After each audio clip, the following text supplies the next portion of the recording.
బేగంపేట్ హరిత ప్లాజాలో జరిగిన హైదరాబాద్ స్థానిక సంస్థల ఎమ్మెల్సీ ఎన్నికల సన్నాహక సమావేశంలో ముఖ్య అతిథిగా పాల్గొన్న కేంద్ర మంత్రి కిషన్ రెడ్డి ఈ సందర్భంగా మాట్లాడారు.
ఒకరు మాట్లాడే ముందు ఒక చిన్న క్లారిఫికేషన్.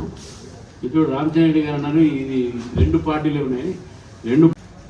ఇప్పుడే రామచంద్ర రెడ్డి గారు మజ్లిస్ ఇత్తెహాదుల్ ముస్లిం పార్టీ చరిత్ర చెప్పిండు. వాళ్ళే పడిన తర్వాత తెలంగాణ ప్రజలు చైతన్యం కాకపోతే, తెలంగాణ ప్రజలు రానున్నటువంటి ప్రమాదాన్ని గ్రహించకపోతే, తెలంగాణ ప్రజలు ఈ తెలంగాణను రక్షించుకోవాలనేటువంటి ఆలోచన లేకపోతే మళ్ళీ నిజాం పరిపాలన రకంగా రజాకార్ల కాలంలో ఏ రకమైనటువంటి దౌర్జన్యకాండ కొనసాగిందో అదే పరిస్థితి వస్తుంది. ఈరోజు పాతపట్నంలో రజాకార్ల సమయంలో దౌర్జన్యాలు జరిగినాయి. స్వాతంత్రం వచ్చిన తర్వాత మనం ఎన్నుకున్నటువంటి ప్రభుత్వాల అధికారం ఉన్న తర్వాత